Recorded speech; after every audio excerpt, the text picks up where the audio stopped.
कस्तूरबा गांधी आवासीय विद्यालय में जो तस्वीर सामने आई है उसने सरकारी शिक्षा व्यवस्था की पोल खोल दी है। पोटका विधायक संजीव सरदार जब औचक निरीक्षण के लिए स्कूल पहुंचे तो वहां का हाल देख वे खुद हैरान रह गए। सोचिए, एक तरफ सरकार बेटियों की शिक्षा के लिए करोड़ों रुपए खर्च कर रही है, दूसरी तरफ स्कूल में शिक्षक नदारद हैं। कक्षा 10 में 68 छात्राएं मौजूद थी, लेकिन पढ़ाने वाला कोई नहीं था। कक्षा 11 और 12 के छात्राएं सामान्य सवालों का जवाब तक नहीं दे सकी। इससे साफ है कि पढ़ाई सिर्फ कागजों में चल रही है, जमीन पर नहीं। हैरानी की बात तो यह रही कि 12 साल से कार्यरत वार्डन विधायक को पहचान तक नहीं सकी। जब विधायक ने अपना परिचय दिया तब भी वार्डन ने कहा कि वो उन्हें नहीं पहचानती है। ये केवल लापरवाही नहीं बल्कि जिम्मेदारी के प्रति गंभीर उदासीनता को दिखाता है। मामला यही खत्म नहीं हुआ। स्कूल के किचन में गंदगी का अंबार मिला, मक्खियां भिनभिना रही थी और उसी माहौल में बच्चियों का खाना बन रहा था। यह सीधा सीधा छात्राओं के स्वास्थ्य के साथ खिलवाड़ है। इतना ही नहीं, एडमिशन प्रक्रिया में भी धांधली के आरोप लगे हैं। गरीब और बीपीएल परिवार की बच्चियों का दाखिला नहीं हो रहा, जबकि नियमों को ताक पर रखकर मनमाने तरीके से नामांकन किए जा रहे हैं। यह बेहद गंभीर मामला है। अब बड़ा सवाल यह है कि जब स्कूल में 22 शिक्षक पदस्थापित हैं तो कक्षाओं में शिक्षक क्यों नहीं हैं? छात्राओं की पढ़ाई बर्बाद करने का जिम्मेदार कौन है? और आखिर कब तक सरकारी स्कूलों में बेटियों के भविष्य के साथ ऐसा खिलवाड़ चलता रहेगा? विधायक ने 3 दिनों में जवाब मांगा है और शिक्षा विभाग को कार्रवाई के निर्देश दिए हैं, लेकिन देखना होगा कि यह कार्रवाई सिर्फ कागजों तक सीमित रहती है या वास्तव में जिम्मेदार लोगों पर सख्त कदम उठाए जाते हैं। क्योंकि यह मामला सिर्फ एक स्कूल का नहीं बल्कि उस व्यवस्था का आईना है जहां लापरवाही की कीमत मासूम छात्राओं का भविष्य चुका रहा है। नमस्कार, मेरा नाम है दशरथ प्रधान।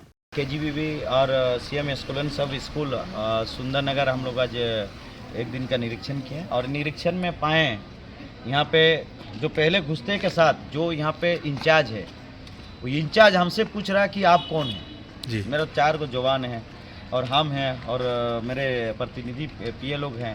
वो देख के पता नहीं है कि हम कौन हैं, यानी उनके बारे में जो पता किया गया ये 2012 से यहाँ पे टीचर के रूप में है। यानी आप समझ सकते हैं कि किस तरीके से यहाँ पे पढ़ाई होता होगा।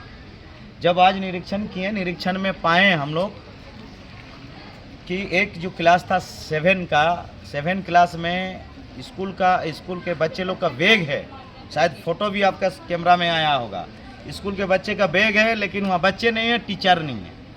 और 3 गो 11-12 में गए, 11-12 में हम लोग देखे 11-12 में बच्चे हैं, टीचर नहीं है।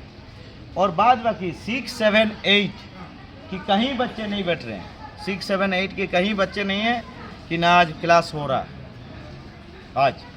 उसके बाद देखे कि एक यहाँ पे गंभीर आरोप भी था, नाम था भोक्ता हंसदा का जो बेटी है यहाँ पे आवेदन किया था। तो आवेदन किया था 6 क्लास के लिए, लेकिन उनके बच्चे को यहाँ पे इस बार दाखिला नहीं लिया गया।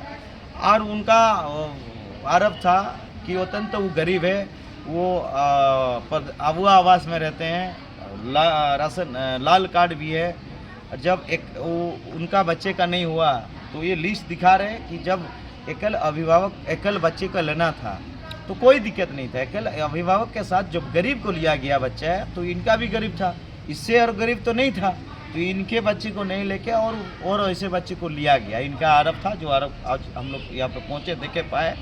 तो सारे के सारे चीज़ यहाँ के जिला शिक्षा अधीक्षक को सूचना किया गया है।